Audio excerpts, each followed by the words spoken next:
বন্ধুরা, ডেট হলো আজ 8ই জুলাই 2025 এবং তোমরা দেখতে পাচ্ছ নিফটি 50 আজ 61 পয়েন্ট বেড়ে 0.24% গেইনিংয়ের সাথে ক্লোজ করেছে 25,522 পয়েন্টে। এখানে দুটো সব থেকে ভালো দিক হচ্ছে, প্রথম যে ভালো দিকটা সেটা হলো 25,500 সাইকোলজিক্যাল রেজিস্ট্যান্স ব্রেক করে তার উপরেই ক্লোজ করেছে। এটা কিন্তু নিফটি 50-র জন্য বেশ ভালো। এবং দ্বিতীয়ত হচ্ছে লাস্ট দুদিন ধরে নিফটি যে ন্যারো রেঞ্জে ট্রেড করছিল, আজকে বাজার বন্ধের সময় যে সাডেন স্পাইক আসে তাতে কিন্তু এই ন্যারো রেঞ্জটা ব্রেক হয়ে যায়। এবার নিফটি যদি আগামীকাল 25,500-র ওপর সাস্টেন করে তবে কিন্তু ফার্দার র্যালি আমরা দেখতে পারবো নিফটি 50-তে। নিফটির পাশাপাশি সেন্সেক্সও আজ সারাদিন ন্যারো রেঞ্জে ট্রেড করার পরে বাজার এন্ড হওয়ার সময় সাডেন স্পাইক আসে এবং ক্লোজ করে 270 পয়েন্ট গেইনিংয়ের সাথে এটি 3,700 পয়েন্টের কাছাকাছি। বিএসসি মিড ক্যাপ এবং স্মল ক্যাপ সেক্টরে যদি দেখো তাহলে কিন্তু নিফটি 50-তে যে লাস্ট মোমেন্টে যে মানে র্যালি এসেছিল তা সত্ত্বেও কিন্তু বিএসসি মিড ক্যাপ আজ 0.14% নেগেটিভে ক্লোজ করেছে এবং পাশাপাশি স্মল ক্যাপও কিন্তু আজ 0.23% নেগেটিভে ক্লোজ করেছে।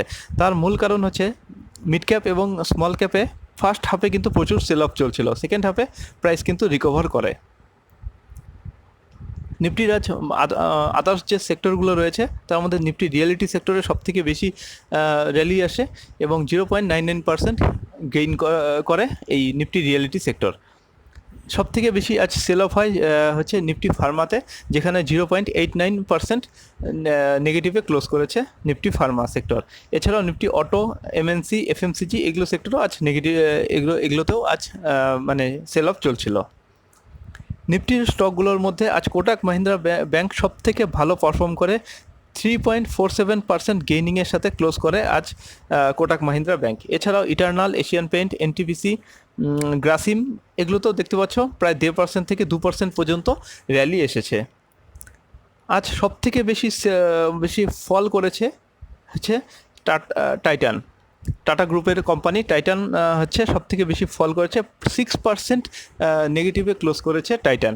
এছাড়াও doctor Reddy's laboratory, Bajaj auto, Cipla, Trent এগুলোও কিন্তু আজ 1% থেকে 2% পর্যন্ত নেগেটিভে ক্লোজ করেছে। আজ এফআইআই ডিআই এর যদি অ্যাক্টিভিটি দেখো তাহলে এফআইআই আজ সামান্য সেল আপ করেছে 26 crore রুপিসের। আর হচ্ছে ডিআইআই কিন্তু বেশ ভালো সেখানে পারফর্ম করেছে। ডিআইআই কিন্তু তাদের বাইং একদম মানে কন্টিনিউ করছে। সেখানে আজ ডিআইআই কিন্তু 1,366 কোটি টাকার শেয়ার পারচেস করেছে। বন্ধুরা, এই ছিল এখনকার মতো আপডেট। এরপরে গ্লোবাল মার্কেটে কী চলছে সেটা জানার জন্য আমাদের পরের ভিডিওটা অবশ্যই দেখবে। ধন্যবাদ।